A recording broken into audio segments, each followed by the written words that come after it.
목적지 부근입니다. 안내를 종료합니다. 컨테이너가 여기서 내리면은 이제 바로 렉으로 들어가는 거죠. 파레트로 들어오면 바로 이제 실는 거죠. 여기다가 바로 기계로 이 차로 그죠? 네. 여기는 뭐 하는 데죠? 여기 이제 코디니 작업장이에요. 이 물류는 뭘 쓰는 거예요? 프로그램을? 프로그램이요. 네. 그 오라클이라고요. 오클릭 오라클. 이제 기본적으로 화주분들께서는 이제 여기서 이제 재고가 이제 어떻게 빠지고 들어오는지를 이제 육안으로 이제 데이터로 확인해 볼 수 있고요. 네, 저는 지금 삼자물류에 와 있는데요. 저한테 그 삼자물류 소개해달라 하시는 분들이 많아가지고 특별히 다른 곳을 찾아가지고 소개시켜드리기보다는 일단 제가 그냥 직접 쓰고 있는 저희 회사가 쓰고 있는 회사를 그냥 안내해드리는 게 편할 것 같아가지고 지금 물류센터에 와 있습니다. 이제 과거에도 저희가 직접 운영하다가 결국 인건비죠, 그죠? 맞습니다. 예, 인건비가 왜냐하면 물건이 어떨 때는 이제 많이 들어오고 또 많이 팔리다가 어떨 때는 또 조금 들어오고 조금 나갈 때 이 편차를 많이 나갈 때 위주로 인건비를 세팅을 해야 되니까 물류가 조금 나갈 때는 이제 월급이 많이 나가잖아요. 다 저 같은 이유 때문에 삼자 물류를 이렇게 오시는 분도 많고 그 다음에 또 개인 셀러분들은 워낙 이 물량이 작으니까 굳이 그거를 이제 집에서 하기도 어렵고 또 그렇다고 또 그걸 창고로 얻기도 어려워서 이제 삼자 물류를 요즘 많이 이용하시고 과거에는 삼자 물류가 이렇게 물량이 작은 분들이 잘 받아주지를 않았어요. 왜냐하면 큰 기업들 위주로 운영을 했기 때문에. 근데 요즘에는 작은 셀러들도 많이 받아주잖아요. 네, 맞습니다. 네, 워낙 또 그분들 매출이 많다 보니까 네. 여러분들도 뭐 집에서 하시던 단계를 빨리 넘어서 이제 물류센터로 옮겨야지 제대로 된 그 장사를 할 수 있거든요. 뭐 간단하게 설명해 주시겠어요? 삼자 물류가 뭔지? 삼자물류라고 하게 되면 저희가 입고를 받고요. 출고까지에 대한 단계에 대해서 입고 제품이 들어오면 검수를 통해서 1차 검수를 하고 고정 렉에다가 이제 제품을 집어넣는 것까지 제품을 저희가 다 맡아서 하는 거고요. 각 화주분들께서 제품에 대해서 그 송장 리스트를 주시면 저희가 거기에 맞게끔 그 단계적으로 제품을 택배 위주로 정확하게 내보내드리고 있습니다. 반품도 해주는 거죠? 네, 반품도 다 재고 파악도 들어가고 해주고. 예, 맞습니다. 그리고 이제 삼자 물류 쓰게 되면은 이제 그 전산이 있잖아요. 네네. 여기는 뭐 쓰죠? 저희는 오클릭이라는 사이트를 좀 쓰고 있고요. 네, 오클릭이라는 이제 외부 프로그램 네, 쓰는 거고. 웹 프로그램 쓰고 있습니다. 그걸 여기서 이제 전산 관리 뭐 입고서부터 출고까지의 송장 번호까지 다 출력이 되기 때문에 화주분들께서는 뭐 전산 그 버튼 하나면 다 실시간으로 출고서부터 입고 반품까지 다 확실하게 보실 수 있는 기능이 있습니다. 그러니까 여기서 쓰고 있는 프로그램을 저희 집에 깔아놓고 네, 맞습니다. 제가 이제 실시간으로 지금 뭐가 들어왔고 뭐가 뭐가 출고가 지금 되는 거죠. 출고 나가고 그렇죠. 뭐가 네네. 반품했고 반품 사연을 뭔지 또 여기서 적어주죠. 네, 맞습니다. 그런 거 다 볼 수 있기 때문에 당연히 물류센터를 쓰는데 이제 어떤 삼자 물류를 쓰는 게 좋으냐 이제 이게 이슈인데 네네. 제일 먼저 일단 가격이잖아요, 그죠? 맞습니다. 가격 네네. 비교. 근데 네네. 제가 그 이렇게 네이버로 이제 저도 삼자 물류를 이제 창고 없애고 삼자 물류 찾는데 여기가 지금 세 번째 만에 제가 이제 정착을 한 거거든요. 예. 근데 그때마다 네이버로 봤을 때는 견적은 다 똑같았어요, 표면적으로. 근데 이제 실제 물건 다 입고 한 다음에 네네. 물건 나가기 시작하면서 이제 비용 청구가 네네. 이제 이슈가 생겨요, 그죠? 맞습니다. 예, 그게 뭐냐면은 견적서에 보면은 기본적으로 보관료가 나오죠. 네, 보관료가 보관료는 뒤에 보시면 이제 이 팔레트 쌓아놓은 것들이 보이잖아요. 네네. 팔레트가 얼마나죠, 사이즈가? 1100에 1100 사이즈 사용하고 있습니다. 1m 10 곱하기 1m 10. 네, 맞습니다. 거기에 이제 얼마나 높이로 쌓이는 거죠? 한 물건이? 1m 55에서 60 정도 높이는 올릴 수 있습니다. 1m 60 정도 높이에 예, 예. 1m 10, 1m 10. 예, 이게 예. 이제 원 팔레트인데 네네. 이제 뭐 택배가 나가든 안 나가든 간에 기본적으로 이 물건을 보관하려면 이제 보관비가 기본적으로 예, 맞습니다. 나가는 거죠. 네네. 월세처럼. 네. 그게 얼마죠? 한 달 기준으로 해서 18,000원 받고 있습니다.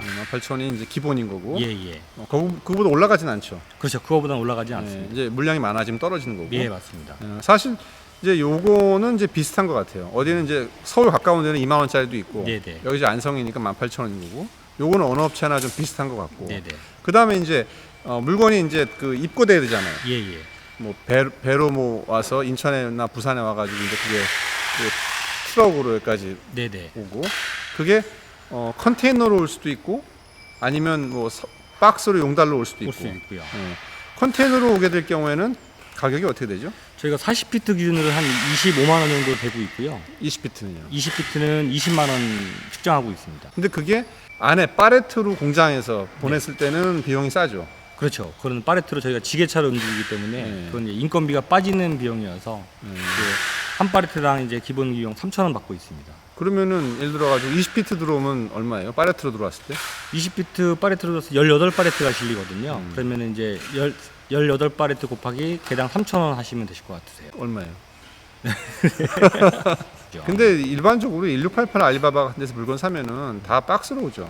네, 맞습니다. 그죠? 박스로 오면은 이제 까대기를 해야 되는데 이제 네네. 그 박스 비용이 얼마씩이에요? 무게에 따라서 대중소로 나누는데 가벼운 거는 뭐 3,400원씩 좀 무겁다 싶으면 한 800원에서 1,000원 정도 받고 있습니다. 그래서 20피트로 까대기로 까면은 네. 20만 원? 네, 맞습니다. 네, 20만 원. 그리고 40피트로 까대기로 까면 25만 원. 25만 원. 네, 중국에서 보낼 때 공장에서 파레트를 해가지고 보내면은 아까 한 개당 3,000원이니까 네, 맞습니다. 20피트 하면 18개. 맞습니다. 그럼 뭐 얼마 안 되네요, 그죠? 네네. 몇만 원밖에 안 되네요. 예, 예. 근데 이제 문제는 박스로 왔을 때가 문제인데 박스 가격이 400원에서 700원. 네, 네.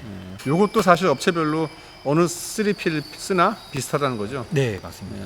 근데 이것도 약간 바가지 업체가 있어서 일단 요 기준을 여러분들이 아시면 좋을 것 같고, 그다음에 이제 제일 여러분들 궁금하신 게 이제 택배비잖아요.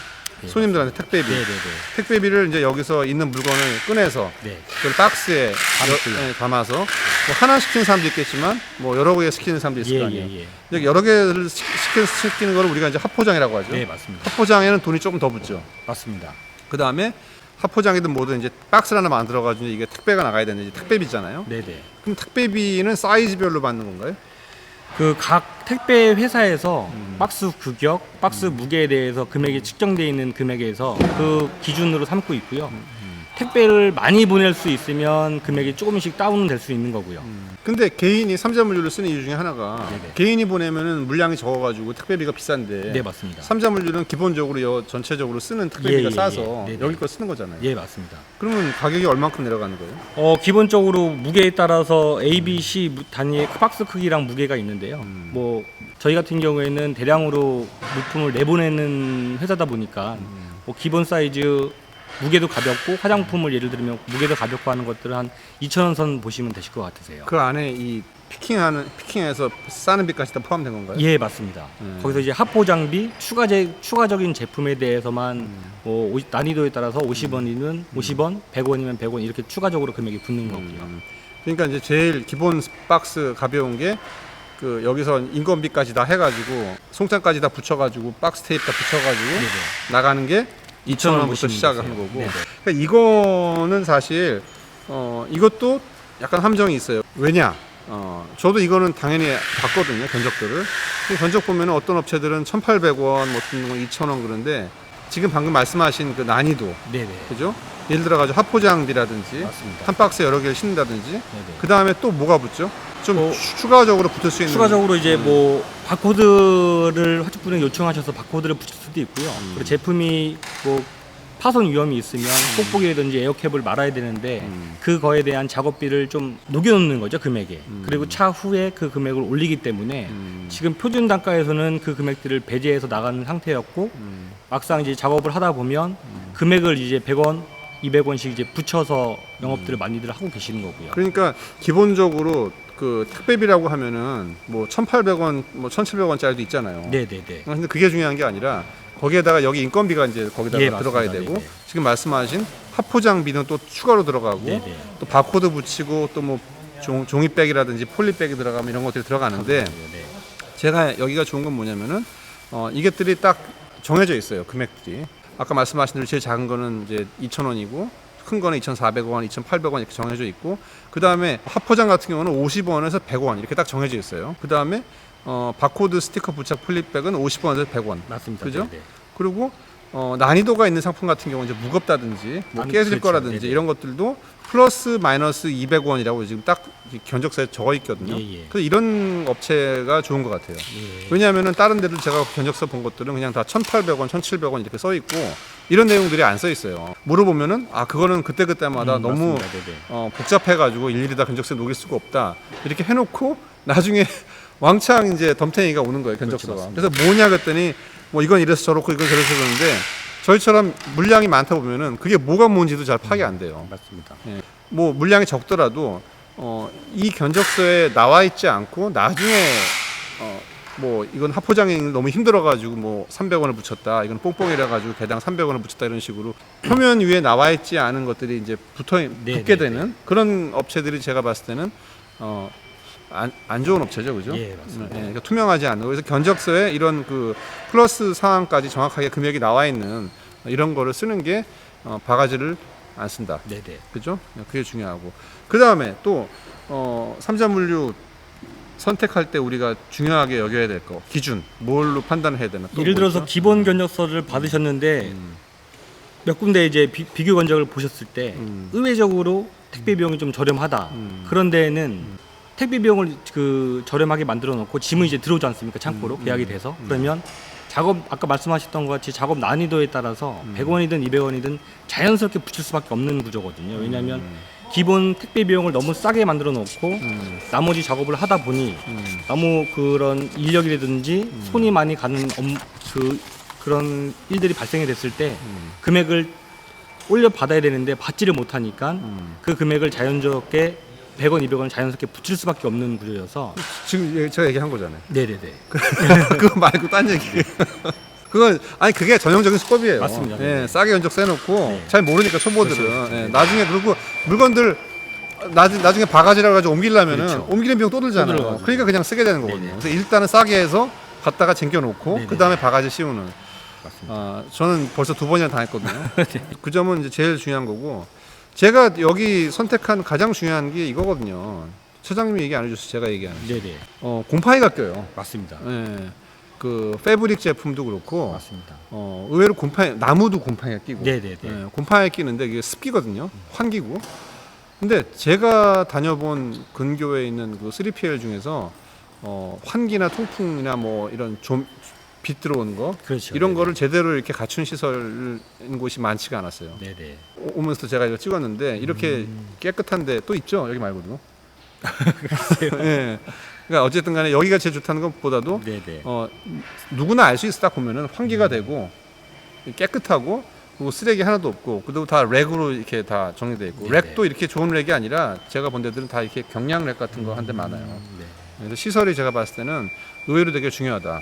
맞습니다. 그리고 시설이 안 좋으면은 분실도 많아요. 맞습니다. 예, 사건 사고가 많이 일어나요. 그리고 분실이 일어나면은 항상 얘기하는 게 입고가 안 됐다고 그러고. 맞습니다. 근데 이렇게 누가 보더라도 깨끗하게 정리가 된 데는 사실 분실이 일어날 수가 없잖아요. 네네네. 예, 그래서 이게 저는 시설을 보는 게 되게 중요한 것 같고. 저희 같은 경우에는 이제 그 산 중턱에 있어서 그 다 사방이 다 터진 창고거든요. 그래서 이제 그렇게 좀 환기도 잘 되고요. 그리고 한 여름에도 그 한 실내 온도 같은 경우는 한 23도, 24도 선까지 적정 유지를 하고 있는 센터고요.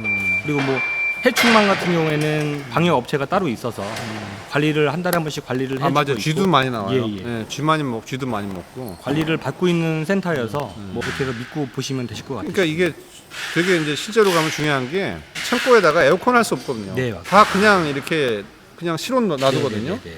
그래서 이렇게 입지 같은 게 막 산이라든지 이런 바람이 안 부는 데는 결국은 이제 실온 유지를 해야 되는데 맞습니다. 네. 그 창고의 위치가 실온 상태에서도 통풍이 잘 되고 온도가 네네. 낮은 데를 찾기라는 게 사실 쉽지가 않거든요. 맞습니다. 네. 그래서 제가 봤을 때는 그것도 상당히 중요한 것 같아요. 이 온도라든지 습기 관리하는 거. 네네. 그 다음에 그 방역.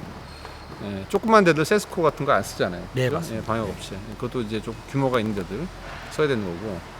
그 다음에 3PL 업체에서 이제 가장 소문되는 게 그 재무 건전성을 많이 볼 수밖에 없는 입장이거든요. 왜냐하면 조그만 영세업자에 대한 창고 같은 경우에는 그 재무가 좀 힘들기 때문에 금융권이든지 이런 데에서 조금 원활하게 금액이 좀 돌아줘야 저희가 택배를 보낼 때 선 결제를 먼저 해주는 입장이다 보니까 재무가 좀 투명해야 되는 게 1번이고요.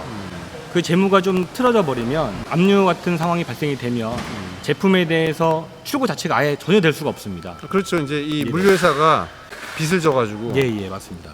은행에서 압류가 들어왔단 말이에요. 네. 그 여기 있는 물건이 다 잡히는 거죠. 물류회사 건지 그렇죠. 남이 준 건지 이제 이거를 판별해야 되는 시간이 필요하잖아요. 맞습니다. 그래서 법원에서 이거를 판별할 때까지는 일단 다 이거를 다 락되는 거예요. 그렇죠. 맞습니다. 네. 물류회사가 문제가 생겨가지고 내 것을 못 가져가는 게 문제가 아니라 이게 내 건지 여기 그렇죠. 건지를 판별할 네네. 때까지 그 시간이 걸리는데 그 동안에 물건이 잠기는 거죠. 맞습니다. 네. 예, 그런 일이 자주 일어나요. 많이 일어나고 있습니다. 예, 왜냐하면 물류회사들이 이제 그냥 저자본을 하는 데가 많기 예, 때문에 예. 그래서 재무제표를 봐야 되거든요, 사실은. 네네. 근데 조그만 업체한테 가가지고 재무제표 달라고 그러면 누가 주겠어요. 네. 근데 이제 이렇게 좀 규모가 있는 데는 재무제표 보여달라면 바로 보여주거든요. 네, 맞습니다. 저희 같은 경우에는 그 3PL을 하고 있지만 그 물류 자동차 운송 수송 부분을 대기업 위주로 많이 좀 하고 있어서 그런 부분은 믿고 맡기셔도 되실 것 같으세요. 네네. 그러니까 그냥 모르겠어요. 물론 더 찾아보면 더 좋고 네네네. 더 싼 업체가 있겠지만 제 입장에서는 그냥 제가 쓰는 데를 제가 한번 그냥 소개시켜드리는 네네. 게 여기도 좀 홍보가 되고 네네. 저도 좀 그 소개해드리기가 안전할 것 같아서 괜히 모르는데 제가 소개했다가 감사합니다. 예, 그래가지고 그리고 제가 여기 쓰고 있으니까 또 해코지 안 하실 거 아니에요. 네, 그렇죠. 그래가지고 그럼 뭐 겸사겸사 해가지고 물건도 볼 겸해서 왔는데 뭐 물류 시스템을 뭐 전문가가 있다 뭐 이런 건 사실 큰 의미는 없는 거죠. 네, 뭐 이건 큰 누구나 의미는 요즘엔 다 없습니다. 할 수 있는 거죠. 예예. 예, 요즘 다 또 3P에 또 전문 운영 프로그램 다 쓰고 있는 거고. 네네네. 그래서 뭐 전산도 다 어느 정도 다 돼 있는 거고. 네, 다 돼 있습니다. 물류도 사실 뭐 특히 전문가랄 게 없잖아요. 이렇게 깨끗한 데만 돼 있으면. 맞습니다. 네. 예, 출고하고 입출고가 깨끗하게 되는 환경이 중요한 거지. 네네. 물류 전문가가 있다. 사실 이런 거는 큰 의미가 없는 거예요. 네네. 제가 봤을 때는 그 비용의 투명성, 그죠? 모든 그 발생 가능할 것까지 다 견적서에 표기가 돼 있는가가 제일 중요한 거고, 두 번째는 이제 환경, 맞습니다. 네. 그죠? 환경이 되게 중요한 거고, 세 번째 제가 봤을 때는 아까 얘기한 좀 재무 건전성, 그 정도만 여러분들이 챙겨도 뭐 낭패 당하실 일은 없을 것 같아요. 그거 말고 또 개인 셀러들이 그 3PL 업체 선정할 때 고려할 사항 있나요? 그게 단데요. 그게 다예요? 네. 그 정도인 것 같고, 그 다음에 그런 것도 있어요. 항상 이제 내 물건을 남한테 준 거기 때문에 뭐 재고가 없어진다든지, 예, 맞습니다. 뭐 좀 이렇게 불미스러운 일들이 있을 수 있거든요. 근데 이 3PL 업체분들이 좀 약간 좀 거칠어요. 네네. 거칠고 이제 전화 물어봤을 때 이제 처음에는 좀 이렇게 친절한 것 같아도 이제 약간 하다 보면 좀 돌변하는 경우도 그렇죠. 있고. 네네. 그래서 뭐 늘 제가 반복하는 얘기지만 여러분들이 이 협력업체랑 거래를 할 때 제일 중요한 게 지금 제가 설명한 것도 중요하지만 이 커뮤니케이션 할 때 편해야 되거든요. 사람 대 사람으로 전화 걸 때 부담도 없어야 되고 네네네. 그런 면에서 이제 전화 걸면 알거든요. 아 여기가 친절한 데구나. 그 다음에 꼭 전화한 사람만 친절한 게 중요한 게 아니라 일단 와 보시면은 여기 일하는 분위기란 게 있거든요, 항상.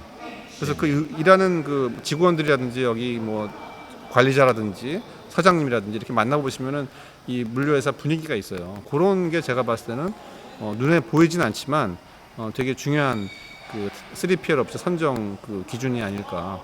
이렇게 긍정적이고 좀 이렇게 화기애애한 곳이 있고 네네, 되게 좀 맞습니다. 분위기 안 좋고 직원들 막 자주 그만두고 네네네. 그죠?